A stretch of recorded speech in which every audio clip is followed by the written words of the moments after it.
너 아가씨 청담동 시집가는데 옳게 노릇은 해야지. 염치가 있으면 혼수비로 2억은 내놔야지 않겠니? 못하겠다면 당장 내 아들 인생에서 비키고 이 집에서 꺼져. 얘야, 내 시누이가 청담동으로 시집가게 생겼는데 그쪽이 어디 보통 집안이니? 내가 올케로서 혼수 비용으로 2억 정도 보태는 건 당연한 도리 아니겠니? 만약 그 돈 못 태우겠다면 내 아들 보고 너랑 이혼하라고 할 거야. 시어머니의 이 터무니없는 협박 앞에서 나는 나도 모르게 헛웃음을 터뜨리고 말았다. 그들의 눈에는 내가 매달 꼬박꼬박 입금해주는 700만 원의 생활비가 누가 이 집의 진짜 가장인지조차 있게 만들었나 보다. 좋아요. 그럼 어머니 말씀대로 하죠. 나는 화를 내지 않았다. 대신 조용히 몸을 돌려 그룹 인사본부장의 내선 번호를 눌렀다. 박 부장의 이사 승진건 말인데요. 직속 상무로서 거부권을 행사하겠습니다. 그 2억 원. 훗, 당신들 위약금 내는 데나 쓰시죠. 이야기를 시작하기 전에 구독과 좋아요, 그리고 댓글로 지금 어디서 보고 계신지 남겨주세요. 반갑게 인사드리겠습니다. 자, 그럼 이야기를 시작하겠습니다. 냉장고 컴프레서가 낮게 웅웅거렸다. 마치 거대한 벌레 한 마리가 철제 상자 안에 갇혀 우는 소리 같았다. 나는 시댁 현관에 서서 하이힐의 버클을 풀었다. 가죽 스트랩이 발목을 파고든 자리에 붉은 굴곡이 남아 옥신거렸다. 11월의 서울, 토요일 오후 4시 17분. 창밖은 벌써 회색빛으로 물들고 있었다. 회사 회의실에서 바로 차를 몰고 왔는데 내비게이션이 예고한 43분은 실제로는 1시간 20분이 걸렸다. 강남에서 경기도 수원으로 가는 길은 언제나 주차장을 방불케 하니까. 현관 신발장에는 정체불명의 슬리퍼들이 뒤엉켜 있었다. 시어머니, 아니 어머니의 갈색 털 슬리퍼가 가장자리에 비스듬히 쓰러져 있었다. 마치 죽은 짐승처럼. 어이구, 우리 강 상무님 드디어 오셨네. 거실에서 어머니의 목소리가 들려왔다. 그 억양에 숨겨진 날카로운 칼날이 느껴졌다. 웃고는 있지만 사포로 유리를 긁는 듯한 웃음소리였다. 나는 하이힐을 신발장 맨 아래 칸에 가지런히 놓았다. 검은색 에나멜 구두가 현관의 노란 조명을 받아 차갑게 번들거렸다. 그러고는 하얀색 손님용 슬리퍼로 갈아 신었다. 3년 전 처음 이 집에 인사 올 때 내가 사온 것이었다. 플라스틱은 누렇게 변색되었고 바닥에 미끄럼 방지 무늬는 닳아서 거의 보이지 않았다. 어머니, 늦어서 죄송해요. 길이 너무 막혀서요. 거실로 들어섰다. 밥상 위에는 검고 걸쭉한 무언가가 담긴 그릇 4개가 놓여 있었다. 짜장면이었다. 배달 용기는 아직 치우지도 않은 채 식탁 한 구석에 쌓여 있었고 은색 알루미늄 포장지는 쭈글쭈글하게 뭉쳐진 채 검붉은 춘장이 묻어 있었다. 아파트 단지 입구에 있는 북경반점 배달 음식이 분명했다. 나무젓가락 포장지에 적힌 빛바랜 붉은 잉크로 인쇄된 전화번호가 낯익었다. 며느리 온다고 맛있는 것 좀 하려고 했는데 어머니는 식탁 상석에 앉아 팔꿈치를 식탁 모서리에 괸 채 단무지를 집어들었다. 사람이 하도 안 오니 별 수 있니? 시켜 먹는 수밖에. 지원아, 내 음식 솜씨가 부족한 거니? 아니면 이 늙은이가 만든 밥이 더러워서 못 먹겠는 거니? 나는 남편 옆자리에 앉았다. 의자 다리가 바닥을 긁으며 날카로운 비명 소리를 냈다. 어머니, 무슨 말씀을 그렇게 하세요? 회사 일이 겹쳐서 어쩔 수 없었어요. 죄송합니다. 나는 무릎 위에 냅킨을 펴고 젓가락을 들었다. 짜장면은 이미 퉁퉁 불어 있었고 소스는 식어서 번들거리는 얇은 막이 생겨 있었다. 젓가락으로 면발을 들어 올리자 한 덩어리가 통째로 딸려 올라왔다. 입안에 넣으니 차갑게 식은 면발이 고무줄처럼 질겅거렸고 짠맛이 정수리를 찔렀다. 옆에 앉은 민석은 고개를 숙인 채 휴대전화만 들여다보고 있었다. 액정에 푸른 빛이 그의 턱을 비췄다. 뭘 보고 있는지는 알 수 없었지만 엄지손가락이 화면을 쓸어 넘기는 소리가 들렸다. 사각, 사각. 마치 바퀴벌레가 신문지 위를 기어가는 소리 같았다. 언니 왔어요. 방에서 시누이가 나왔다. 올해 29인 박민수는 아이보리색 터틀넥 스웨터를 입고 있었다. 머리는 헝클어진 채였고 얼굴에는 막 잠에서 깬 듯한 나른함이 묻어 있었다. 그녀는 내 맞은편에 앉더니 아무도 손대지 않은 짜장면 그릇을 자기 쪽으로 끌어당겼다. 대박, 젓가락을 입에 문 채 민수의 눈이 반달처럼 휘어졌다. 그 가방 진짜 예쁘다. 이번 신상이죠? 나는 의자 옆에 둔 핸드백을 내려다봤다. 로고가 없는 검은색 송아지 가죽 가방, 금색 체인. 응, 맞아. S 브랜드죠? 지난주에 신세계 백화점 갔더니 대기만 3개월이라던데. 역시 언니는 다르네요. 대기업 상무님이라 그런가 구하기 힘든 것도 척척 구하고. 민수가 말할 때마다 젓가락 끝에서 검은 소스가 튀어 하얀 식탁보 위에 거무튀튀한 꽃을 피웠다. 나는 대꾸하지 않았다. 민수야, 어머니가 젓가락을 내려놓고 냅킨으로 입가를 톡톡 두드렸다. 너도 옳게 너무 부러워하지 마라. 시집가면 그까짓 거 못 사겠니? 검사 집안인데? 어이구, 어설픈 대기업보다 100번 낫지. 엄마는 참, 민수의 볼이 발그레해졌다. 그만해요. 아직 확정된 것도 아닌데. 확정은 무슨, 상견례까지 다 했잖아. 어머니가 나를 향해 고개를 돌렸다. 그 눈동자가 기름칠한 검은 콩 두 알처럼 번들거렸다. 지원아, 너도 들었지? 민수 만나는 사람이 대검찰청 형사부 검사란다. 아버지는 전직 법무부 차관이시고 어머니는 이화여대 나온 부잣집 따님이라더라. 그 집안, 어휴, 진짜 뼈대 있는 법조계 로열 패밀리야. 나는 입안에 있던 마지막 면발을 억지로 삼켰다. 차가운 뱀 한 마리가 식도를 타고 내려가는 기분이었다. 그래요. 축하해요. 말만 축하하면 뭐하니 어머니의 목소리 톤이 반 옥타브쯤 올라갔다. 지원아, 너도 사회적 지위가 있는 사람이니 알 거 아니냐? 그런 대단한 집에 시집 보내는데 예단이 초라해서야 되겠어? 나는 젓가락을 내려놓았다. 거실 난방을 너무 세게 틀어놓은 탓에 공기가 덥고 건조했다. 보이지 않는 손이 내 입과 코를 틀어막는 것 같았다. 뒷목에서 땀이 배어 나오기 시작했고 셔츠 깃이 축축하게 달라붙었다. 어머니 말씀은, 내 말은 어머니가 두 손을 식탁 위에 깍지 꼈다. 손가락에 낀 굵은 금반지가 형광등 불빛을 받아 번쩍였다. 내가 우리 집 맏며느리고 집에서 제일 능력 있는 사람 아니니? 민수 혼사에 내가 힘 좀 써야지 않겠어? 힘을 쓴다는 게 구체적으로 어떤? 어머니는 마치 미리 준비해둔 청구서를 낭독하듯 술술 읊어댔다.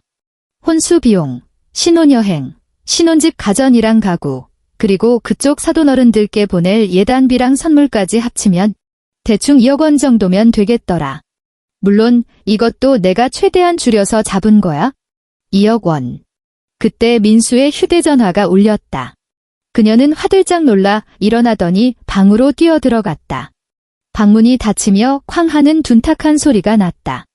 거실에는 나, 어머니, 그리고 내 옆에서 존재감 없이 고개만 숙인 남자, 셋만 남았다. 어머니, 내 목소리는 아주 낮았다. 2억은 작은 돈이 아닙니다. 너한테 그게 돈이니? 어머니의 눈썹이 꿈틀거렸다. H그룹 전략기획실 상무라며. 연봉이 얼마더라? 20억, 30억. 거기서 2억이면 뭐 열흘치 월급도 안 되잖아. 그건 제 연봉입니다. 내 연봉. 어머니가 코웃음을 쳤다. 지원아, 내가 박씨 집안 귀신이 됐으면 내 것도 다 우리 집안 것이지. 그런 뻔한 이치도 모르고 살았니? 너 명문대 어디 나왔다고 했지? 창밖에서 자동차 경적 소리가 들려왔다. 위층 아이들이 뛰어다니는지 천장에서 쿵쿵거리는 소리가 울렸다. 마치 거대한 심장이 뛰는 소리 같았다. 게다가 어머니가 의자 등받이에 몸을 기대며 목소리를 부드럽게 깔았다. 하지만 그 부드러움 속에는 가시가 숨어 있었다. 민석이도 너희 회사 다니는데 다음 달이면 이사 승진한다며? 뭘 그리 째째하게 구니? 어차피 다 한 가족인데 내 돈이 어디 있어. 여보. 민석이 드디어 입을 열었다. 휴대전화를 내려놓고 나를 쳐다봤다. 3년 전 선을 볼 때만 해도 성실하고 듬직해 보였던 그 얼굴은 이제 푸석하고 부은 살덩어리로만 보였다. 눈꺼풀이 부어있어 마치 며칠 밤을 새운 사람 같았다. 그냥 알겠다고 해? 그의 목소리는 거의 속삭임에 가까웠다. 당신 연봉 수십억이잖아. 그깟 돈이 뭐라고 그래? 나 다음 주면 이사 승진 발표 나는데 집안 시끄럽게 만들지 말자. 응? 그는 그 말을 뱉고는 다시 고개를 숙여 휴대전화 화면을 켰다. 나는 그의 옆모습을 물끄러미 바라봤다. 이마 라인이 3년 전보다 2cm는 뒤로 밀려나 있었다. 귓불에 난 작은 점, 예전에는 귀엽다고 생각했던 그 점이 지금은 파리 똥처럼 보였다. 좋아요. 내 목소리가 너무 차분해서 나조차 놀랄 지경이었다. 마치 고여있는 웅덩이 물처럼 고요했다. 어머니와 민석이 동시에 고개를 들어 나를 쳐다봤다. 정말 해주겠다는 거냐? 어머니의 눈이 탐욕스럽게 빛났다. 아니요. 나는 식탁 위에 물잔을 들어 한 모금 마셨다. 얼음이 들어있지 않은 미지근한 물이었다. 어머니 말씀이 맞다는 뜻이에요. 이제 계산을 좀 해야겠다는 생각이 들어서요. 계산.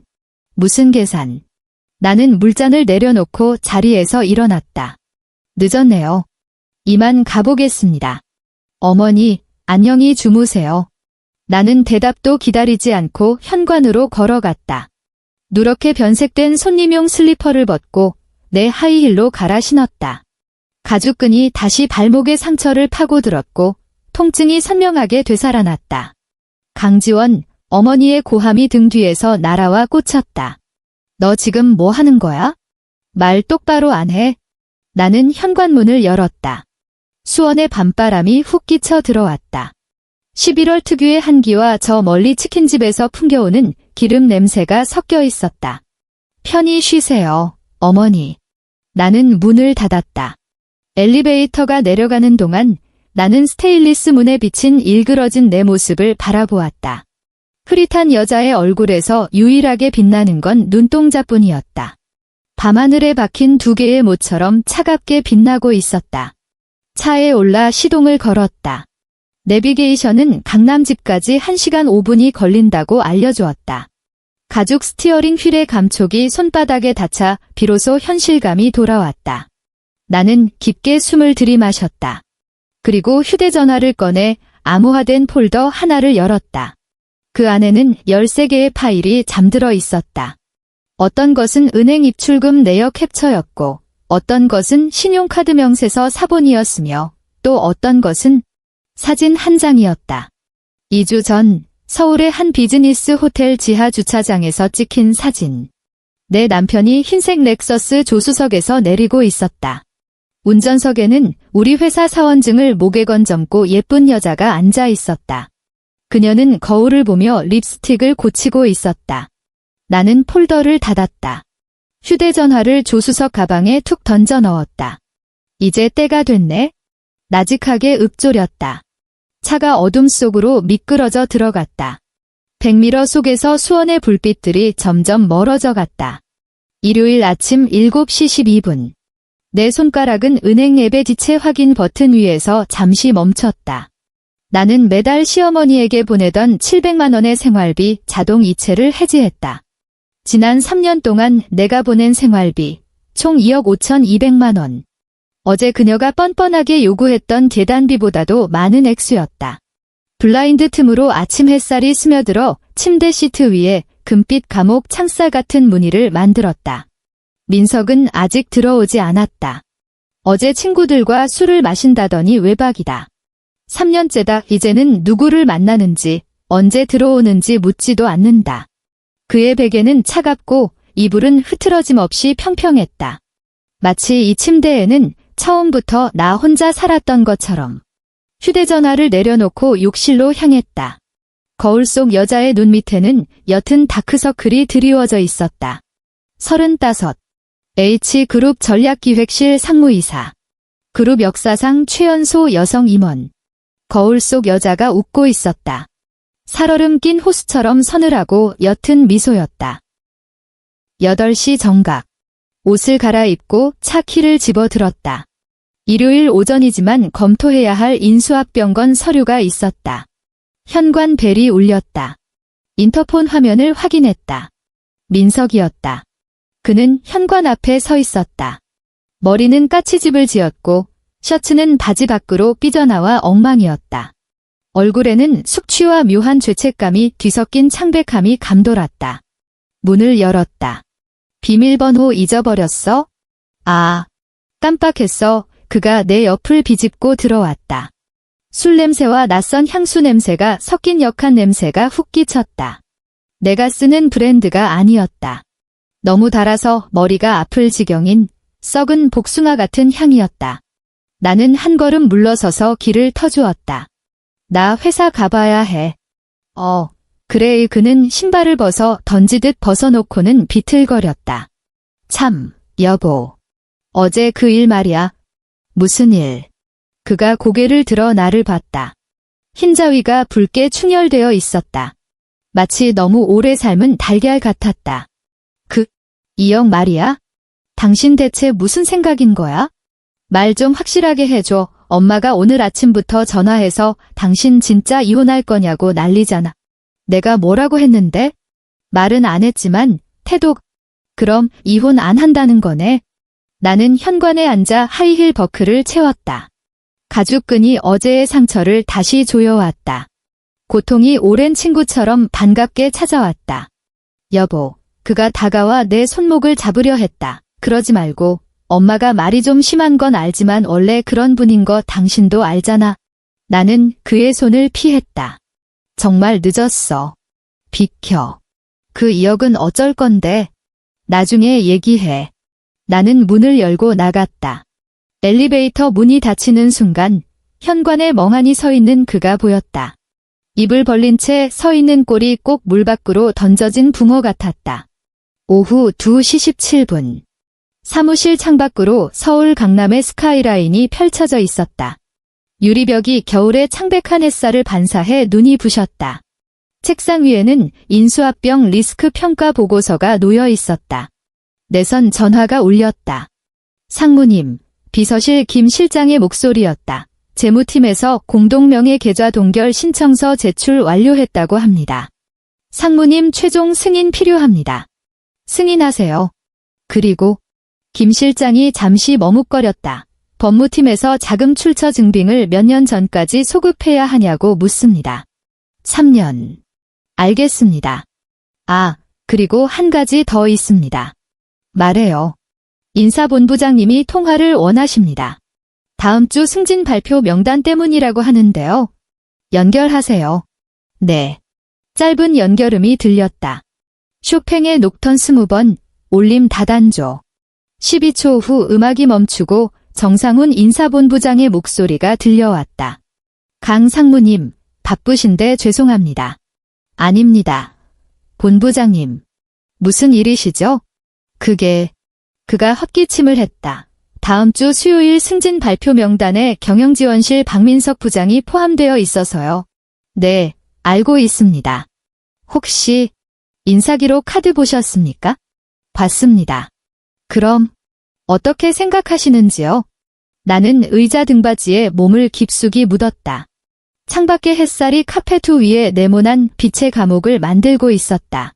정 본부장님, 내가 입을 열었다. 우리 회사 임원 승진 기준 중에 품위 유지 의무 및 도덕성 검증 항목이 있죠?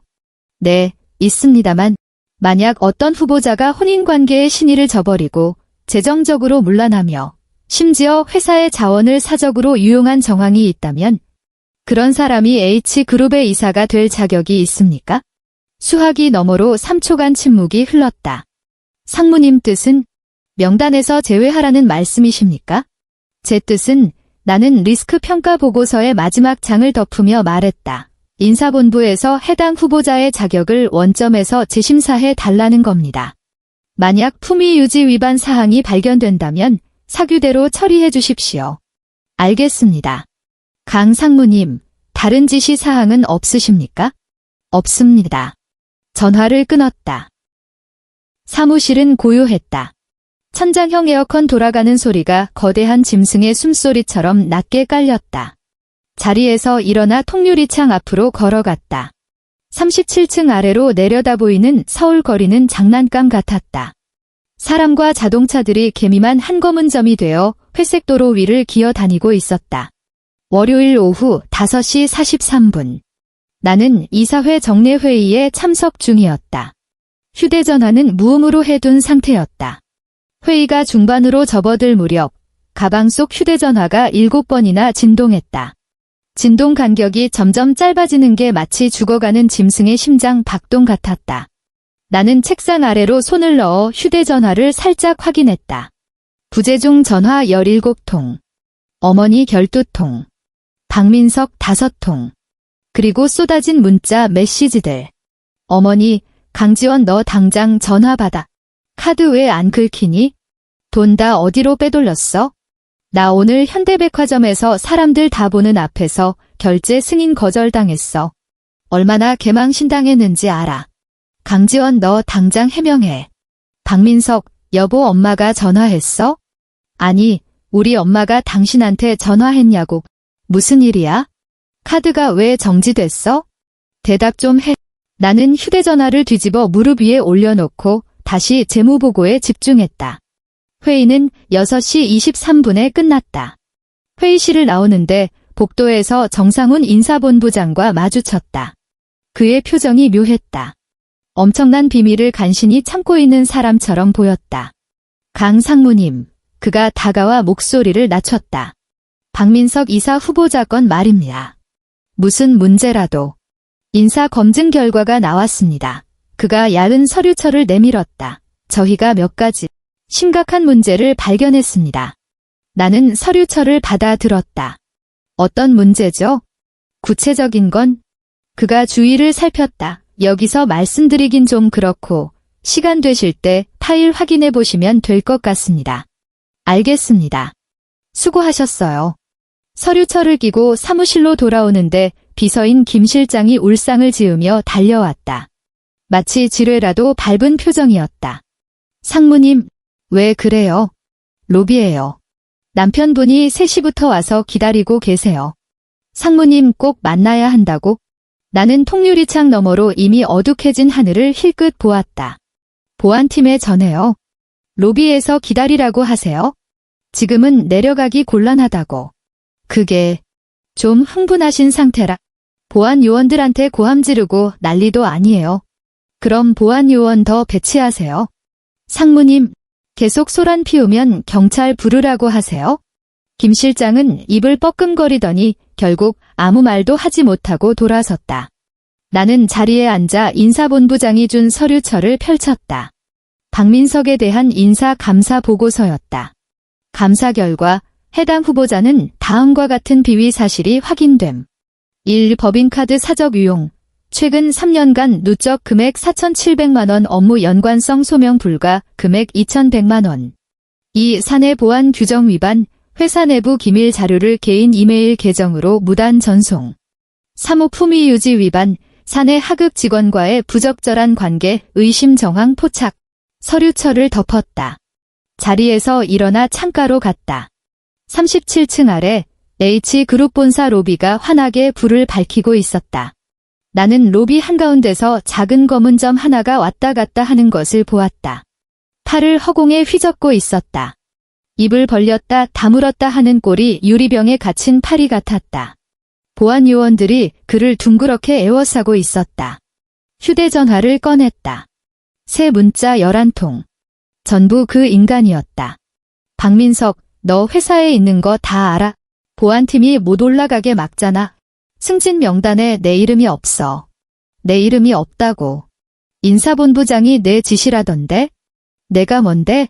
강지원 두고 봐. 가만 안 있을 거야. 전화 받아. 나는 통화 버튼을 눌렀다. 신호가 2번 가기도 전에 전화가 연결됐다. 강지원, 지식여진 유리 조각 같은 목소리가 터져나왔다. 이제야 전화를 받냐? 너 지금 무슨 짓을 한 건지 알아? 알지. 안다고. 승진 명단에서 내 이름 빠진 거 안다고? 내가 반년을 준비했어. 반년을. 다음 주 발표라고 했잖아. 인사본부장이 내가 반대했다는데? 내가 뭔데 내 앞길을 막아? 내가 뭐냐고. 내 목소리는 아주 차분했다. 너무 차분해서 나조차 낯설었다. 나는 내가 법인카드로 술 사 먹고 3년 동안 회사 돈 2천만 원 넘게 쓴 걸 아는 사람이야. 내가 회사 내부 자료 개인 메일로 빼돌린 거, 그거 산업 스파이 혐의로 걸 수 있는 것도 아는 사람이고. 그리고 무엇보다 잠시 말을 멈췄다. 2주 전 서울 힐튼 호텔 지하 주차장에서 경영지원실 김대리랑 찍힌 사진을 가진 사람이지. 수학이 넘어가 조용해졌다. 7초간의 정적.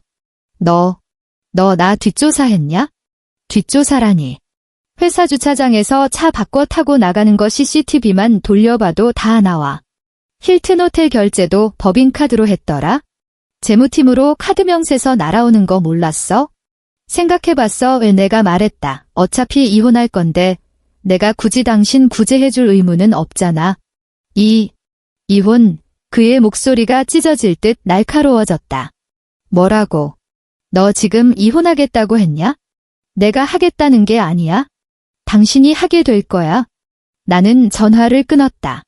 창밖을 내려다봤다. 저 아래 작은 검은 점이 미쳐 날뛰고 있었다. 머리를 감싸 쥐더니 로비 바닥에 주저앉았다. 몸을 앞뒤로 흔들어대는 꼴이 죽어가는 바퀴벌레 같았다. 보안 요원들이 달려들어서 그를 일으켜 세우고 밖으로 끌어내기 시작했다. 그는 발버둥치며 입을 크게 벌렸다. 아마 고래고래 소리를 지르고 있겠지만 37층의 두꺼운 방음 유리는 그 어떤 소음도 허락하지 않았다. 오직 에어컨 돌아가는 소리만이 윙윙거렸다. 거대한 모기 소리처럼. 나는 휴대전화 화면을 껐다. 의자에 다시 앉았다. 서랍에서 손거울을 꺼내 립스틱이 번지지 않았는지 확인했다. 완벽했다. 모든 것이 제자리에 있었다. 화요일 아침, 나는 강남 아파트로 돌아가지 않았다. 회사 근처 호텔 스위트룸을 잡고 5시간을 잤다. 중간에 전화벨 소리에 3번이나 깼지만 모두 민석이었다. 나는 받지 않고 끊어버렸다. 아침 7시 호텔 피트니스 센터에서 40분간 러닝머신을 뛰었다. 샤워를 하고 새 셔츠와 정장으로 갈아입은 뒤 호텔 라운지에서 아침을 먹었다. 과일 샐러드, 아이스 아메리카노 한 잔, 호밀 토스트 2조각. 8시 정각 회사 로비로 들어섰다. 안내 데스크 직원이 나를 보더니 묘한 표정을 지었다. 강 상무님, 안녕하십니까? 좋은 아침. 엘리베이터 버튼을 눌렀다. 기다리는 동안 등 뒤로 따가운 시선들이 개미떼처럼 기어오르는 게 느껴졌다. 누군가 수근거렸다. 목소리는 작아서 들리지 않았지만 공기 중에 떠다니는 단어들은 분명했다. 이사 승진, 남편, 어제 로비. 엘리베이터가 도착했다. 37층을 눌렀다. 문이 닫히는 순간 안내 데스크 직원들이 서로 머리를 맞대고 속삭이는 모습이 보였다. 신경 쓰지 않았다. 사무실 문은 열려 있었다. 김 실장이 서류 뭉치를 안고 서 있었다. 어제보다 더 창백한 얼굴이었다. 상무님, 무슨 일이죠? 그녀가 밖을 힐끔거렸다. 목소리가 기어들어갔다. 로비예요. 박 부장님 어머님이 오셨습니다. 가방을 책상에 내려놓았다. 언제부터요? 한 30분 전쯤요. 보안팀 말로는 들어오시자마자 소리를 지르면서 상무님 나오라고. 상무님이 아들 앞길 망쳤다고. 그녀는 마른 침을 삼켰다. 그리고요. 상무님이 은혜도 모르는 독한 여자라고. 언론에 다 제보해서 H그룹의 시댁 괴롭히는 악질 며느리가 있다는 걸 전 국민이 알게 하겠다고. 나는 고개를 끄덕이며 컴퓨터를 켰다. 보안팀에 전하세요. 계속 업무 방해하면 경찰 부르라고. 하지만 왜요? 그래도 시어머니신데. 고개를 들어 김 실장을 바라봤다. 그녀의 얼굴에는 한국적인 딜레마가 가득했다. 가화만 사성, 며느리의 도리, 참는 게 미덕이라는 낡은 가치관들. 김 실장, 내가 말했다. 나와 그 사람들의 관계는 곧 법적으로 정리될 겁니다. 이제 남이나 다름없어요. 오늘 일정표나 주세요. 김 실장은 입술을 달싹거리다가 결국 아무 말 없이 일정표를 책상 위에 올려두고 나갔다. 일정표를 훑어봤다. 9시, 재무회의. 10시 반, 신규 프로젝트 보고. 오후 2시, 언론 인터뷰. 오후 4시, 일정표 맨 아래 붉은색 펜으로 손글씨가 적혀 있었다.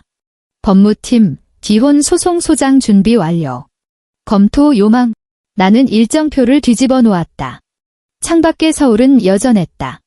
강남의 스카이라인은 희뿌연 미세먼지에 덮여 있었고 겨울 햇살은 물 얼룩처럼 흐릿했다. 심호흡을 한 번 했다. 그리고 자리에서 일어나 창가로 다가갔다. 아래를 내려다보았다. H그룹 본사 정문 앞에 팥죽색 패딩 점퍼를 입은 여자가 서 있었다. 머리는 산발이었고 입을 크게 벌린 채 허공에 삿대질을 해대고 있었다. 주변에는 보안요원 대여섯 명과 휴대전화로 촬영하는 구경꾼들이 몰려 있었다. 어머니. 아니, 최명자 씨. 그녀가 건물을 향해 뭐라 고래고래 소리치고 있었다. 37층 높이와 겨울의 건조한 공기 탓의 소리는 들리지 않았지만 입모양은 분명히 읽을 수 있었다. 강지원. 한 글자, 한 글자. 나 봐. 정문 앞에서 펄펄 뛰는 모습이 마치 붉은색 털을 가진 미친 새 한 마리 같았다. 보안 요원들이 그녀를 밀어내기 시작했다. 그녀는 몸부림치며 팔을 휘둘렀고 그 손에 보안 요원 한 명이 얼굴을 맞았다. 맞은 요원이 얼굴을 감싸쥐고 뒤로 물러나자 다른 요원들이 달려들어 그녀의 팔다리를 붙잡아 들어 올렸다. 그녀의 다리가 허공에서 버둥거렸다. 뒤집힌 딱정벌레처럼. 나는 휴대전화를 꺼내 동영상 촬영 버튼을 눌렀다. 화면 속에서 최명자 씨는 검은 제복을 입은 보안 요원들에게 들려 짐짝처럼 프레임 밖으로 사라졌다. 촬영을 멈췄다. 영상을 저장했다. 그리고 뒤돌아 책상으로 가서 컴퓨터를 켜고 첫 번째 이메일을 열었다. 제목, S전자 인수 관련 리스크 평가 보고서 3차 수정안. 나는 읽기 시작했다. 창밖의 붉은 새는 이미 사라지고 없었다. 서울의 하늘은 덜빤걸레처럼 칙칙한 회색이었다. 수요일 오후 2시. 회의실 테이블 위에 두툼한 서류 봉투가 놓여 있었다. 표지에는 이렇게 적혀 있었다. 이혼 소장, 원고, 강지원 피고, 박민석. 담당, 법무법인 태산 김명수 변호사. 맞은편에는 사내 법무실장과 외부 자문 변호사 2명이 앉아 있었다. 상무님, 김명수 변호사가 안경을 추어올리며 말했다. 서류는 완벽하게 준비되었습니다. 혼전계약서에 따라 혼인 후 취득한 재산은 각자 관리하기로 되어 있으니 상무님 명의의 자산들, 강남 아파트와 증권 계좌, 그리고 H그룹 지분은 분할 대상이 아닙니다. 좋군요. 그리고 제출하신 증거 자료들 말입니다만 그가 서류철을 넘겼다. 박민석 씨의 외도 증거, 법인카드 유용 내역, 그리고 그가 잠시 멈칫했다. 이걸 전부 법원에 제출하시겠습니까? 안 될 이유라도 있나요? 그가 곤란한 듯 손을 비볐다. 이 증거들이 공개되면 박민석 씨의 사회적 평판은 회복 불가능할 정도로 타격을 입게 됩니다. 정말 괜찮으시겠습니까? 김 변호사님, 내가 말을 잘랐다. 이건 팩트입니다. 저는 사실을 법원에 제출해서 판사님의 판단을 구하려는 것뿐이에요. 상대방의 사회적 체면까지 제가 고려해야 합니까? 네, 알겠습니다. 그리고 한 가지 더. 나는 또 다른 서류 봉투를 밀었다. 지난 3년간 제가 시댁에 송금한 내역입니다. 매달 700만 원씩 생활비 명목으로 보낸 돈, 합계 2억 5,200만 원 그리고 제 명의 카드로 긁었지만 실제로는 시어머니와 시누이가 사용한 명품 구매 내역, 약 8천만 원 마지막으로 시누이 명의로 되어 있지만 할부금은 제가 낸 자동차, 9천만 원.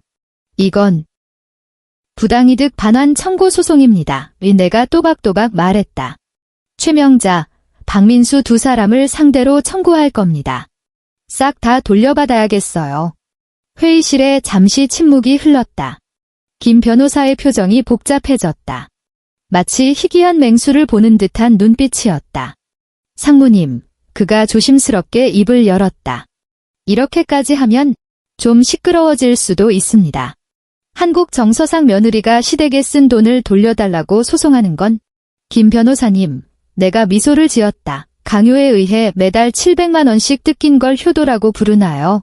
아니면 갈취라고 부르나요? 그는 대답하지 못했다. 그리고 내가 덧붙였다. 제 명의인 강남 아파트. 지금 그 사람들 셋이서 살고 있죠? 이혼 소장 접수와 동시에 명도 소송도 진행해 주세요. 내 집에서 나가라고 하세요. 알겠습니다.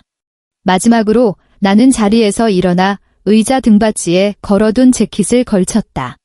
박민석 씨 징계건 인사팀이랑 얘기 끝났나요? 법무실장이 대답했다. 네, 인사위원회 조사는 끝났습니다. 사규에 따라 회사명의 실추 및 공금 횡령으로 해고 처리하기로 했습니다. 이번 주 금요일에 통보할 예정입니다. 권고사직 아니죠? 네. 권고사직이면 위로금 나가잖아요. 아, 네. 징계 해고로 처리하세요. 퇴직금도 법정 최저치만 지급하고 횡령한 법인카드 대금은 전액 환수 조치하시고요. 하지만 상무님, 법무실장의 이마에 식은땀이 맺혔다. 징계 해고는 소송 리스크가 있어서. 이 증거들로 부족한가요? 나는 인사감사보고서 사본을 테이블 위에 툭 던졌다. 법인카드 깡, 기밀 유출, 사내 불륜. 이걸로도 부족해요? 충분합니다. 그럼 그렇게 진행하세요.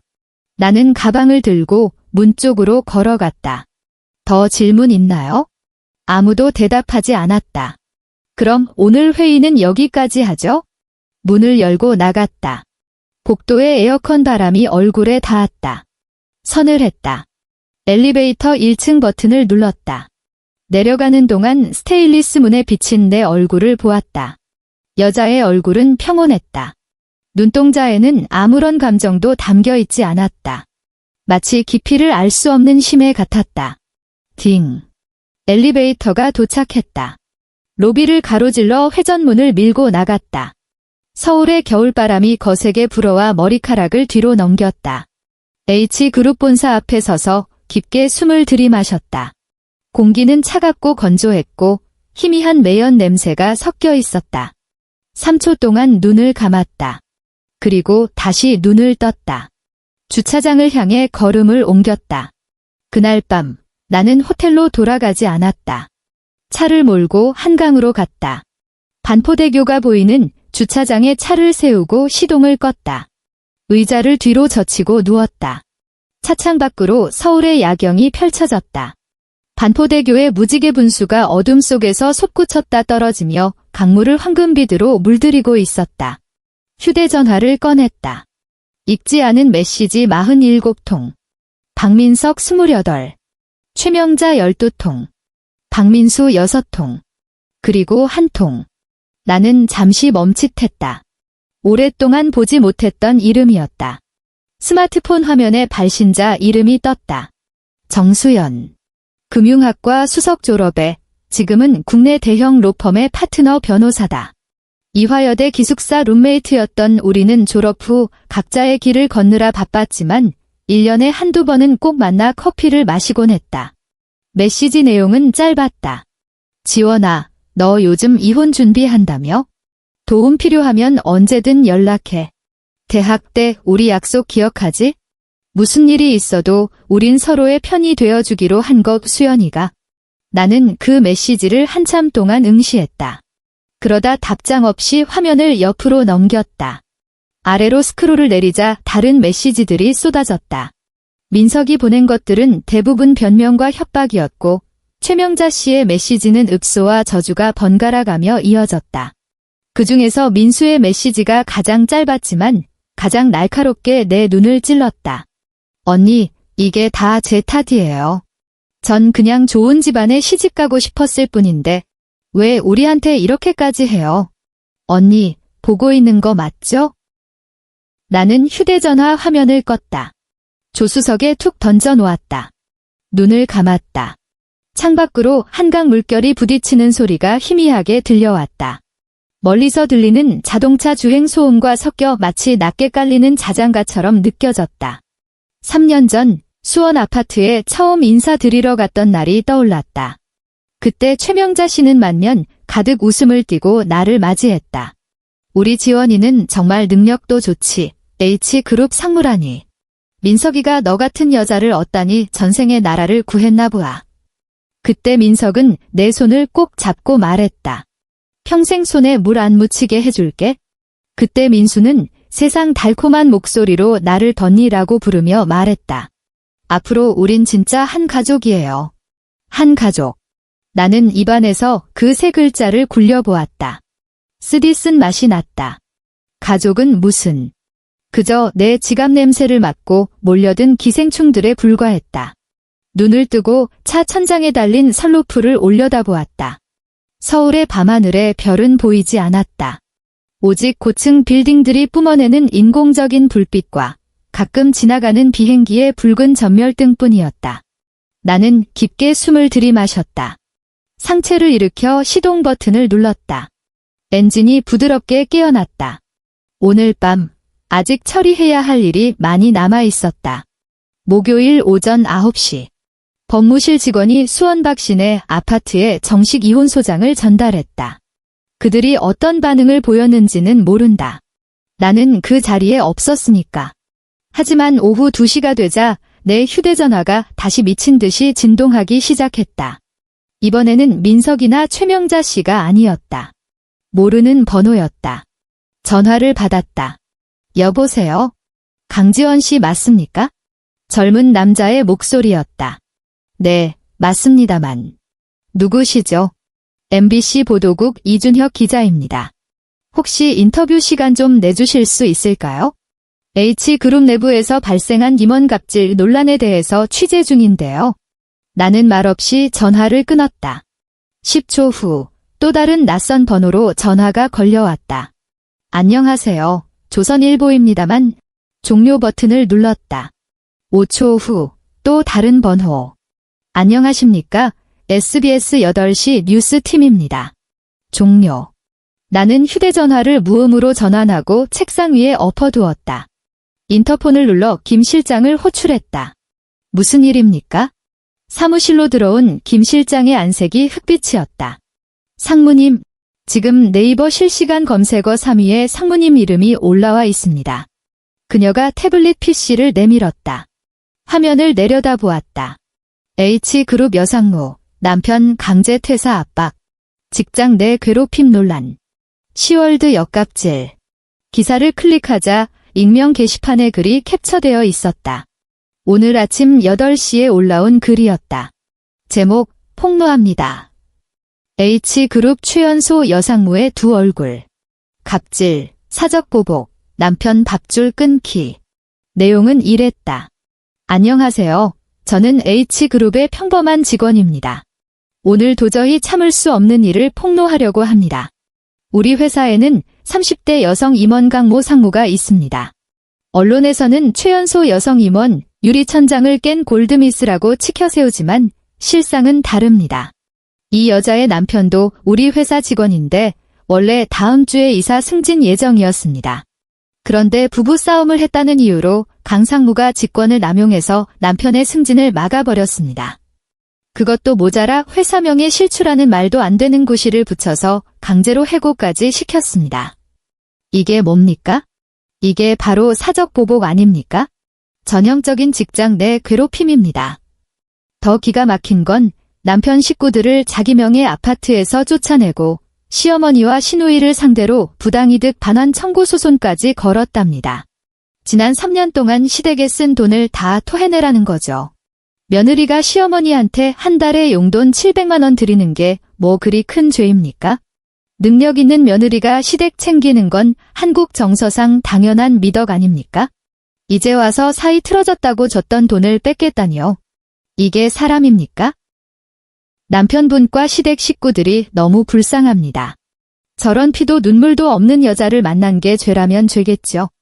여러분, 이 글 좀 퍼뜨려 주세요. 저 여자의 실체를 세상이 알아야 합니다. 게시글 밑에는 벌써 3,000개가 넘는 댓글이 달려 있었다. 대부분 나를 욕하는 내용이었다.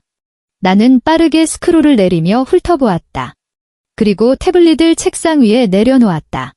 상무님, 김 실장의 목소리가 파르르 떨렸다. 보시다시피 여론이 반박 성명이라도 내야 하지 않을까요? 필요 없습니다. 네. 하지만 이런 익명글은 반응해주면 더 신나서 날뛰는 법이에요. 나는 자리에서 일어나 통유리창 앞으로 걸어갔다. 홍보실에 연락해서 여론 추이만 모니터링하라고 하세요. 공식 대응은 하지 않습니다. 알겠습니다. 그리고 법무실에 지시해서 증거 자료들 언론 배포용으로 정리해 두라고 하세요. 기자들이 인터뷰 요청하면 말로 하지 말고 증거를 보여주라고 하십시오. 증거라면 박민석의 외도 증거, 법인카드 유용 내역, 그리고 재산 빼돌린 정황들. 고개를 돌려 김 실장을 바라보았다. 기자들에게 직접 판단하게 하세요. 누가 진짜 갑질을 했고 누가 사적 보복을 당했는지. 김 실장은 잠시 멍하니 있다가 이내 결연한 표정으로 고개를 끄덕였다. 알겠습니다. 바로 지시하겠습니다. 그녀가 나간 뒤 나는 창밖의 잿빛 서울을 내려다보았다. 입꼬리가 비틀려 올라갔다. 그래도 그 인간들 쓸모가 아주 없지는 않네. 여론전이라도 할 줄 알고. 하지만 그들은 모른다. 내 손에 쥐어진 패가 그들의 상상보다 훨씬 더 많다는 것을. 금요일 오후 3시. 상황이 반전되었다. 내가 손쓴 게 아니었다. 네티즌 수사대가 스스로 파헤친 결과였다. 발단은 그 익명 게시글에 있던 한 문장이었다. 시어머니와 시누이를 상대로 부당이득 반환 청구 소송까지 걸어 지난 3년간 쓴 돈을 다 토해내라고 했다. 댓글창에 누군가 의문을 제기했다. 3년치가 얼만데 소송까지 감. 그러자 자신을 JH그룹 내부 관계자라고 밝힌 누군가가 대댓글을 달았다. 듣기로는 순수 용돈만 2억 넘고 명품 가방이랑 차 사준 것까지 합치면 최소 4억이라던데? 이 댓글이 베스트 댓글로 올라갔다. 인터넷 커뮤니티가 폭발했다. 잠깐만, 4억. 시댁에. 월 700만 원 용돈? 이게 말이 됨? 내 연봉보다 많네. 아니, 며느리 효도라며? 이게 효도냐? 그냥 빨대 꽂은 거지. 갑자기 며느리가 불쌍해지는데. 내부자 등판 좀 해봐라. 남편은 대체 뭐 하다 잘린 거임? 그러자 기다렸다는 듯 두 번째 폭로 글이 올라왔다.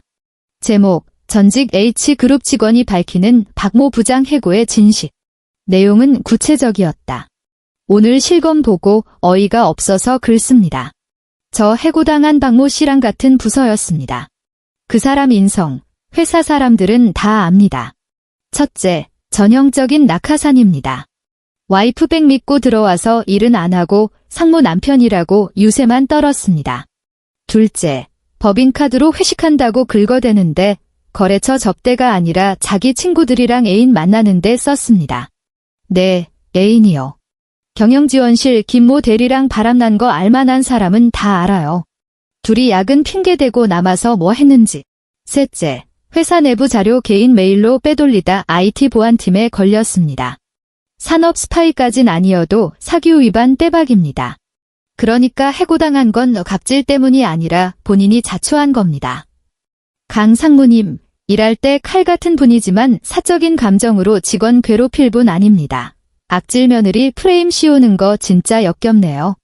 그분이 피해자입니다. 이 글은 순식간에 5,000회 이상 공유되었다. 네이버 실시간 검색어 1위가 바뀌었다. H그룹 남편 외도 증거. 낙하산의 최후. 누가 피해자인가? 사무실에 서서 김 실장이 건네준 여론 분석 보고서를 읽었다. 상무님, 김 실장의 목소리에 감출 수 없는 흥분이 묻어났다. 여론이 완전히 뒤집혔습니다. 지금 댓글 90% 이상이 상무님을 응원하고 있습니다. 그렇군요. 그리고 처음에 악의적인 글 올린 그 익명 계정, 네티즌들이 신상 털어서 누군지 찾아냈습니다. 누군데요? 박민수 씨입니다. 나는 잠시 멈칫했다. 민수요. 네, 그 계정 가입할 때 쓴 휴대전화 번호 뒷자리가 예전에 박민수 씨가 저희 회사에서 인턴할 때 제출했던 번호랑 일치한답니다. 네티즌들이 이미 캡처해서 박제해놨습니다. 나는 짧게 침묵했다. 그렇군요. 상무님, 대응하시겠습니까? 나는 고개를 저었다. 아니요. 팝콘이나 튀기라고 하세요. 그냥 둡시다. 토요일 오후, 민수에게서 메시지가 왔다. 언니, 제가 잘못했어요. 제발 그 글 좀 지워달라고 해주세요. 이렇게까지 될 줄은 몰랐어요. 민호 오빠가 이 일 더 시끄러워지면 파혼하겠대요. 언니, 제발요. 민호. 그 법조계 로열 패밀리라는 약혼남이었다. 나는 그 메시지를 한참 동안 바라보았다. 그리고 딱 한 글자를 쳐서 전송했다. 싫어. 5분 뒤 민수에게서 장문의 메시지가 쏟아졌다. 언니 진짜 너무한 거 아니에요? 그래도 한때 가족이었잖아요. 전 그냥 오빠 억울한 거 풀어주려고 그런 건데. 오빠 직장도 없애버리더니 이제 내 결혼까지 망칠 셈이에요. 언니는 악마야? 강지원 너 천벌 받을 거야. 더 이상 답장하지 않았다. 휴대전화를 소파 테이블에 던져두고 주방으로 가서 와인을 한 잔 따랐다. 호텔 창밖으로 서울의 야경이 펼쳐져 있었다. 땅 위에 쏟아진 은하수처럼 수만 개의 불빛이 반짝였다. 와인을 한 모금 마셨다. 포도가 발효된 시큼하고 떫은 맛 뒤에 달콤함이 혀끝을 감돌았다. 지금 내 기분과 비슷했다. 민수가 처음 나를 전니라고 부르며 웃던 얼굴이 떠올랐다. 깊게 파인 보조개, 반달처럼 휘어지는 눈웃음. 참 순진하고 사랑스러워 보였는데 가족. 다시 한번 속으로 되뇌었다. 가족은 무슨. 그저 내 배경과 재력을 이용해 또 다른 숙주인 검사 집안으로 갈아타려던 기생충들일 뿐이었다. 내가 평범한 회사원이었다면 민수가 나를 건니라고 불렀을까? 내 연봉이 수십억이 아니라 수천만 원이었다면 최명자 씨가 나를 웃으며 반겼을까? 내가 H그룹 상무라는 명함이 없었다면 민석이 나에게 평생 책임지겠다는 말을 했을까? 와인 잔을 비우고 테이블에 내려놓았다. 휴대전화가 다시 진동했다. 이번엔 민석이었다.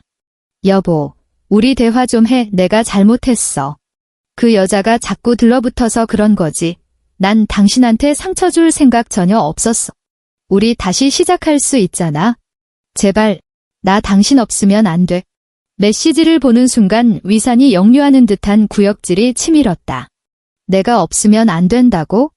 내 돈, 내 인맥, 내 사회적 지위가 없으면 안 되는 거겠지? 휴대전화를 무음으로 바꾸고 소파 구석으로 던져버렸다. 자리에서 일어나 창가로 다가갔다. 서울의 밤은 고요했다. 강남의 불빛들이 발 아래에서 지평선 끝까지 이어져 있었다. 그 불빛들을 내려다보며 10년 전 H그룹에 갓 입사했을 때의 나를 떠올렸다. 신입사원 시절 매일 야근하고 막차를 타고 퇴근해 6평짜리 반지하방에 몸을 뉘었다. 겨울이면 창틈으로 황소바람이 들어왔고 여름이면 벽지에 곰팡이가 피었다. 화장실 수도꼭지는 고장 나 밤새 똑똑 물 떨어지는 소리를 냈다. 하지만 포기하고 싶지 않았다. 어머니처럼 살고 싶지 않았으니까. 평생 남편과 시댁에 종속되어 숨죽여 살다가 결국 진짜 자기 집이라고는 가져보지도 못한 채 세상을 떠난 어머니처럼 되고 싶지 않았다. 내 힘으로 일어서고 싶었다. 언젠가는 나를 무시했던 사람들을 발 아래 두고 내려다보겠다고 다짐했다. 그리고 지금 나는 해냈다. H그룹 최연소 여성 상무가 되었다. 내 이름으로 된 아파트, 내 차, 내 통장이 있다. 누군가의 보호 따위는 필요 없다. 나를 숙주 삼아 피를 빨아먹으려던 기생충들. 이제 그 대가를 치르게 해줄 차례다. 일요일 오전, 여론전은 절정으로 치달았다. 누군가 인터넷에 사진 한 장을 올렸다. 호텔 로비 구석에서 민석과 김대리가 키스하는 CCTV 캡처 화면이었다. 화질은 흐릿했지만 두 사람의 얼굴을 알아보기엔 충분했다. 사진은 순식간에 1만 번 넘게 공유되었고 네이버 실시간 검색어를 장악했다. 댓글창은 용광로처럼 끓어올랐다. 우웩, 마누라 피도 눈물도 없다고 욕하더니 뒤에선 바람 피우고 있었네. 양심 어디? 상간녀 얼굴 다 팔렸네. 아직도 쉴드 치는 사람 있냐? 강 상무님 진짜 보살이다. 저런 꼴 보고도 참고 살았다니? 시댁 식구들도 레전드네.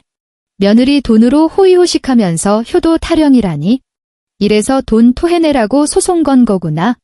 나 같아도 10원 한 장 안 남기고 다 받아낸다. 오후 2시 또 다른 폭로 글이 올라왔다.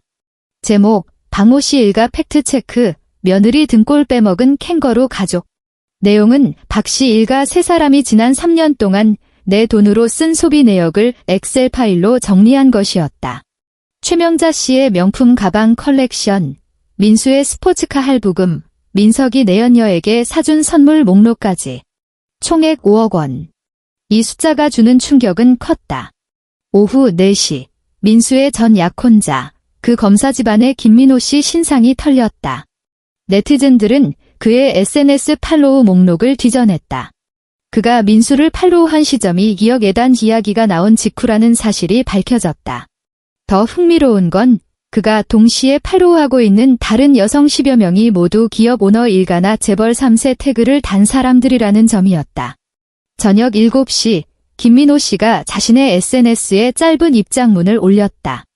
박민수 씨와는 성격 차이로 인해 양가 합의하에 파혼하기로 결정했습니다.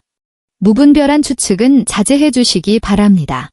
그날 밤 호텔 스위트룸에서 서류를 검토하고 있는데 전화벨이 울렸다. 모르는 번호였다. 잠시 망설이다 통화 버튼을 눌렀다. 여보세요? 지원아. 여자의 목소리였다. 잔뜩 쉬어 있었고 방금까지 울었던 것처럼 젖어 있었다. 나야, 민수. 나는 아무 말도 하지 않았다. 언니? 아니, 옳게. 아니. 그녀의 목소리가 떨리기 시작했다. 강지원. 너 이제 속이 시원하니? 나는 의자 등받이에 몸을 기대며 창밖을 바라보았다. 너 때문에 우리 오빠 직장 잃었어. 내 결혼도 깨졌어. 우리 엄마는 인터넷에서 조리돌림 당하고 있어. 도대체 어떻게 해야 멈출 거야? 난 그저 사실을 바로잡았을 뿐이야. 내 목소리는 건조했다. 사실, 그녀가 비명을 지르듯 소리쳤다. 무슨 사실? 돈 좀 있다고 유세 떠는 게 사실이야? 너 우리 집 아니었으면 여기까지 올 수 있었을 것 같아? 너 처음 입사했을 때 인맥 소개해준 게 누군데? 다 우리 오빠가 힘써준 거잖아. 내 오빠가 회식 자리에서 폭탄주 몇 잔 말아 돌린 거 말하는 거니? 그 인맥들 내 실력으로 유지하고 내 성과로 만든 거야? 그리고 그 폭탄주 값은? 나는 잠시 말을 끊었다. 내가 이미 차고 넘치게 지불했어. 수학이 넘어가 조용해졌다. 이내 억눌린 울음소리가 새어나왔다. 진짜 독하다. 넌 우리가 3년 동안 너 가족으로 생각하고 챙겨줬는데 잠깐 내가 말을 잘랐다. 누가 누굴 챙겨? 너희가 내 통장에서 매달 700만 원씩 가져간 게 챙겨준 거야? 아니면 내가 너희를 먹여 살린 거야? 그건 효도잖아. 며느리가 당연히 내 엄마랑 똑같은 소리를 하는구나. 나는 자리에서 일어나 창가로 걸어갔다. 민수야, 세상에는 자발적이라는 말이 있고 강요라는 말이 있어. 내가 원해서 드리는 건 효도지만 너희가 협박해서 뜯어가는 건 갈취야. 우리가 언제 협박을 해? 그럼 2억 예단은 뭔데? 내 엄마가 그랬지? 내가 그 돈 안 내놓으면 내 오빠 시켜서 이혼하게 만들겠다고. 그게 협박이 아니면 뭐니? 그건 그냥 엄마가 홧김에 한 말이지. 홧김, 내가 헛웃음을 터뜨렸다. 그럼 내 오빠는 왜 거들었어? 여보 그냥 해줘. 그 돈이 뭐 대수라고. 이것도 농담이었니? 전화기 너머의 울음소리가 더 커졌다. 너 진짜 이런 사람인 줄 몰랐어? 너희도 몰랐겠지? 내가 반격할 줄은? 평생 말 잘 듣는 호구, 걸어다니는 ATM으로 살 줄 알았겠지? 매달 꼬박꼬박 송금하고 철마다 명품 사다 바치고 명절이면 보너스 두둑하게 챙겨주는? 대답이 없었다. 기대에 부응하지 못해 미안하네. 내가 말했다. 게임 오버야? 전화를 끊었다. 휴대전화를 침대 위로 던졌다. 욕실로 들어가 샤워기를 틀었다. 뜨거운 물줄기가 등을 때렸다. 마치 액체로 된 갑옷을 입는 기분이었다. 눈을 감고 깊게 숨을 들이마셨다. 그리고 눈을 떠 김이 서린 거울 속의 나를 바라보았다. 흐릿한 여자의 얼굴에서 오직 눈동자만이 어둠 속에 박힌 못처럼 선명하게 빛나고 있었다. 게임 오버. 물소리에 묻혀 나에게만 들릴 정도로 작게 속삭였다. 월요일 아침, 법무팀이 부당이득 반환 청구 소송 소장을 법원에 정식으로 접수했다. 청구 금액 총액 4억 5,700만 원. 오후 2시, H그룹 공식 홈페이지에 공지사항이 떴다. 인사위원회 징계 결과 공고, 전 경영지원실 부장 박민석은 사규 위반, 공금 횡령 및 품위 유지 의무 위반으로 징계 해고되었음을 알립니다. 이 공지문은 3일 동안 홈페이지 메인 화면에 걸려 있었다. 박민석이라는 이름 3글자는 전 국민의 조롱거리가 되었다. 화요일 저녁, 최명자 씨가 카드 대금을 막지 못해 신용불량자 명단에 올랐다는 소식을 들었다. 수요일 오전, 박 씨 일가가 내 강남 아파트에서 쫓겨나 경기도 외곽의 낡은 빌라 반지하로 이사갔다는 보고를 받았다. 목요일 오후, 민수가 김민호를 찾아가 매달렸지만 보안 요원에게 끌려 나왔다는 이야기를 전해 들었다. 금요일 밤, 민석이 술에 취해 집기들을 때려 부수다가 이웃의 신고로 경찰이 출동했다는 소식을 들었다. 나는 비서실에서 올라온 보고서를 하나씩 읽고 덮었다. 창밖의 서울은 여전히 화려했다. 강남의 야경은 마치 흐르는 황금 강물처럼 아름다웠다. 나는 창가에 서서 그 불빛들을 내려다보았다. 마음이 고요했다. 복수에 성공했다는 짜릿함보다는 더 깊고 차가운 평온함이었다. 오랫동안 얼어붙어 있던 호수가 비로소 녹기 시작한 것 같았다. 심호흡을 한 번 했다. 그리고 책상으로 돌아와 S전자 인수 관련 리스크 평가 보고서를 다시 펼쳤다. 아직 해야 할 일이 많았다. 3개월 후, 법원의 판결이 나왔다. 피고 박민석은 혼인 파탄의 유책 배우자로서 원고 강지원에게 위자료 5천만 원 및 재산 분할 청구 기각, 부당이득 반환 청구 소송 전액 인용. 판결문이 송달된 날, 나는 이사회에 참석 중이었다. 김 실장이 조용히 들어와 쪽지 한 장을 건넸다. 법무실, 전부 승소했습니다. 나는 쪽지를 반으로 접어 주머니에 넣었다. 그리고 재무 최고 책임자의 연간 보고를 계속 경청했다. 창밖으로 봄 햇살이 쏟아지고 있었다. 서울에도 어느새 봄 기운이 완연했다. 회의가 끝나고 복도를 걷는데 김 실장이 따라왔다. 사장님, 법무실에서 강제 집행 신청할지 묻습니다. 일주일만 기다려보죠. 내가 말했다. 스스로 갚을 기회는 줘야지. 그래도 안 갚으면 그때 압류 들어가라고 해요. 알겠습니다. 사장실 문을 닫고 의자에 앉았다. 창밖의 하늘은 막 세탁한 이불처럼 파랗고 깨끗했다.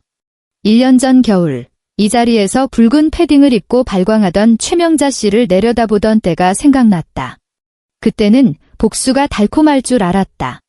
하지만 지금 느껴지는 건 쾌감이 아니라 거대한 공허함이었다. 쓰레기로 가득 찼던 방을 깨끗이 치우고 난 뒤 텅 빈 공간에 홀로 서 있는 기분이었다. 나는 깊게 숨을 내쉬었다. 그리고 모니터를 켜고 이메일 함을 열었다. 내겐 아직 살아가야 할 인생이 많이 남아 있었다. 기생충들은 박멸되었다. 이제 오롯이 나만 남았다. 6개월 후. 내 얼굴이 조선경제 일면을 장식했다. 헤드라인은 이랬다. H그룹 최초 여성 전문 경영인 강지원 사장의 인생 역전. 사진 속의 나는 짙은 네이비색 정장을 입고 H그룹 사옥 통유리창 앞에 서 있었다. 등 뒤로 서울의 스카이라인이 펼쳐져 있었다.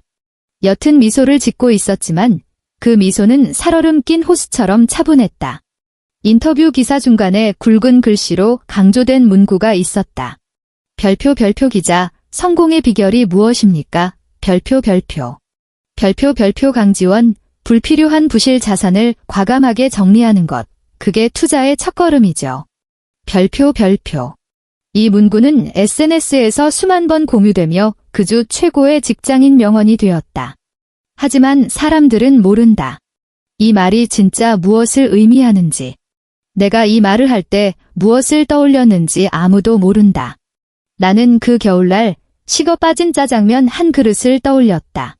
최명자 씨의 손에 들려있던 단무지와 그녀가 뱉어내던 칼날 같은 말들을 떠올렸다. 휴대전화만 들여다보던 민석의 귓불에 박혀있던 팔이 똥 같은 점을 떠올렸다. 민수의 해맑은 미소 뒤에 숨겨져 있던 비수를 떠올렸다. 그리고 병상에 누워있던 어머니의 마지막 모습을 떠올렸다. 앙상하게 마른 손으로 내 손을 잡으며 체념한 눈빛으로 남겼던 유언을. 지원, 너는 혼자서도 잘 살아야 한다. 엄마처럼 살지 마라. 나는 엄마처럼 살지 않았다. 나는 나 자신이 되었다. 잡지가 발간된 날 오후, 집무실에서 결제 서류를 검토하고 있는데 노크 소리가 들렸다. 사장님, 손님이 오셨습니다. 누구죠? 그게 박민수 씨입니다. 나는 펜을 멈췄다. 접견실로 안내하세요. 5분 뒤에 가겠습니다. 네. 김 실장이 나가자 나는 자리에서 일어나 창가로 갔다. 서울에는 가느다란 비가 내리고 있었다. 보이지 않는 그물처럼 도시를 감싸고 있었다. 5분 뒤 접견실 문을 열었다. 소파에 앉아있던 민수는 몰라보게 야위어 있었다. 얼굴은 누렇게 떴고 푸석한 머리는 대충 묶어 올린 채였다. 보풀이인 회색 후드 티셔츠 차림의 그녀는 내가 알던 그 예비 검사 사모님과는 딴판이었다. 나를 보자마자 그녀가 벌떡 일어났다. 언니. 호칭이 목구멍에 걸린 듯 제대로 나오지 않았다. 앉아요. 나는 맞은편 소파에 앉았다. 무슨 일이죠? 그녀는 앉지 않았다. 대신 바닥에 무릎을 꿇었다. 털썩 하는 소리가 났다. 잘못했어요. 그녀의 목소리가 덜덜 떨렸다. 제가 미쳤었나 봐요. 그 글 올리는 게 아니었는데, 그런 말 하는 게 아니었는데. 그녀가 고개를 깊이 숙였다. 어깨가 격하게 들썩였다.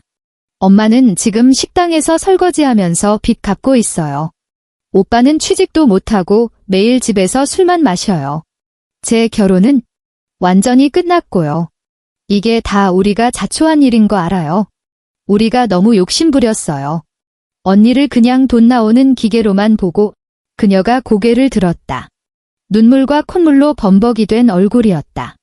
하지만 제발 우리 4년 동안 가족이었잖아요. 엄마만이라도 좀 봐주시면 안 돼요? 그녀가 두 손을 싹싹 비볐다. 엄마 연세도 있으신데 하루 종일 서서 일하느라 다리가 퉁퉁 부으셨어요.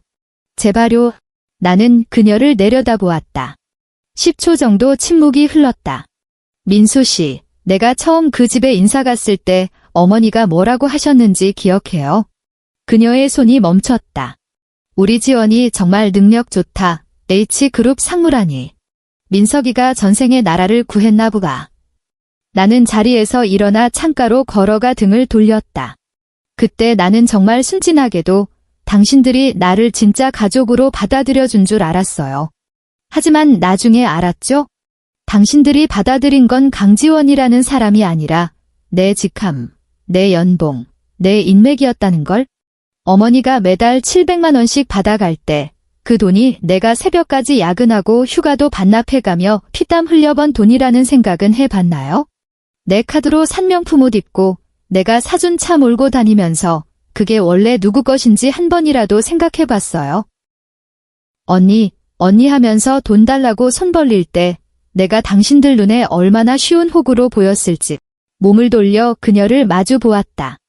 민수 씨, 어머니를 봐줄 수 없냐고 물었죠? 내 대답은 아니오입니다. 그녀의 얼굴에서 핏기가 완전히 사라졌다. 당신들은 한 번이라도 나를 봐준 적이 있었나요? 나를 숙주 삼아 피를 빨아먹으면서 더 달라고 부족하다고 비난만 했죠. 이제 숙주가 떨어져 나가니까 와서 울고불고 비는 꼴이라니. 미안하지만 내 동정심은 3년 전에 당신들이 다 갉아먹어서 남은 게 없네요. 벽에 붙은 호출벨을 눌렀다. 김 실장님, 손님 배웅해주세요. 문이 열리고 김 실장이 들어왔다. 이쪽입니다. 박민수 씨. 민수가 비틀거리며 일어났다. 눈물은 계속 흘렀지만 입은 굳게 다물려 있었다. 문 앞에서 그녀가 멈춰 서서 뒤를 돌아보았다. 강지원. 사포로 긁는 듯한 목소리였다. 후회할 거야. 나는 그녀를 보며 미소 지었다. 아니, 절대. 문이 닫혔다. 접견실에는 나 혼자 남았다. 창밖에 빗줄기가 굵어지며 서울 하늘을 회색빛으로 물들이고 있었다. 유리를 타고 흘러내리는 빗물이 소리 없는 눈물처럼 보였다. 깊은 숨을 들이마셨다. 그리고 돌아서서 집무실로 향했다. 아직 결제해야 할 서류가 산더미였다. 가야 할 길이 멀었다. 기생충들은 이제 과거의 일이 되었다. 나의 미래는 이제 막 시작되었다. 1년 후, 서울에 일찍 봄이 찾아왔다. 벚꽃이 만개했다. 나는 H그룹 사옥 옥상 정원에 서서 발 아래 도시를 내려다보고 있었다. 39층 높이. 사람도 자동차도 모두 장난감처럼 작아 보이는 높이였다. 주머니 속 휴대전화가 울렸다. 김 실장이었다. 사장님, 오후 3시 이사회 준비되었습니다. 네, 시간 맞춰 갈게요. 그리고 법원에서 우편물이 하나 왔습니다. 무슨 내용이죠? 박민석 씨, 개인 파산 선고 결정문입니다. 지난주에 확정되었다고 하네요. 나는 잠시 말을 멈췄다. 알았어요. 책상 위에 두세요. 네. 전화를 끊었다. 휴대전화를 주머니에 넣고 다시 아래를 내려다보았다. 파산. 그 단어가 잠시 머릿속을 맴돌다 바람에 흩어진 구름처럼 사라졌다. 그가 지금 어떤 몰골을 하고 있는지 궁금하지 않았다. 축축한 반지하 방에서 소주나 까고 있을지, 아니면 일자리를 구하러 거리를 배회하고 있을지, 여전히 나를 원망하고 있을지, 아니면 뒤늦은 후회를 하고 있을지, 알고 싶지도 않았다. 그건 이제 나와는 상관없는 다른 차원의 이야기였다. 몸을 돌려 실내로 들어갔다. 입구에 젊은 여비서가 꽃다발을 들고 서 있었다. 사장님, 취임 1주년 축하드립니다. 직원들이 준비했습니다. 꽃다발을 받아 들었다. 분홍색 장미와 하얀 안개꽃이 어우러진 다발이었다. 은은한 봄 향기가 코끝을 스쳤다. 고마워요. 꽃을 안고 엘리베이터에 탔다. 닫히는 문에 내 얼굴이 비쳤다. 짙은 남색 정장을 입고 머리를 단정하게 빗어넘긴 여자. 붉은 립스틱을 바른 입술은 굳게 다물려 있었고 눈동자는 깊은 호수처럼 고요했다. 하지만 자세히 들여다보면 그 눈 깊은 곳에 작은 빛이 일렁이고 있었다. 그것은 칠흑 같은 어둠을 통과해본 사람만이 가질 수 있는 빛이었다. 온몸의 상처를 단단한 갑옷으로 만든 사람만이 뿜어낼 수 있는 그런 빛이었다. 딩. 엘리베이터가 도착했다. 나는 내 사무실, 한때 전임 회장이 쓰던 옥상층 서쪽 전체를 차지하는 그 거대한 공간으로 걸어 들어갔다. 통유리창 너머로 강남에서 한강 너머 강북까지 서울의 전경이 파노라마처럼 펼쳐져 있었다. 꽃다발을 테이블에 놓고 가죽 의자에 앉았다. 부드러운 가죽이 내 등을 감싸 안았다. 깊게 숨을 들이마셨다. 모니터를 켜고 오늘의 첫 번째 이메일을 열었다. 창밖으로 쏟아지는 봄 햇살이 사무실을 황금빛으로 물들이고 있었다. 그 빛을 바라보다가 문득 아주 오래전 6평짜리 반지하 방창문에 매달려 올려다보았던 그 햇살이 떠올랐다. 행인들의 발목만 보이던 그 작은 창문 틈으로 들어오던 먼지 섞인 빛. 그때 나는 다짐했었다. 언젠가는 가장 높은 곳에 서서 내 발밑이 아니라 내 얼굴로 쏟아지는 햇살을 맞이하겠노라고. 지금 나는 그 약속을 지켰다. 3초 동안 눈을 감았다가 떴다. 다시 일을 시작했다. 서울의 봄은 눈부시게 아름다웠다. 그리고 내 인생은 이제 진짜 시작이었다.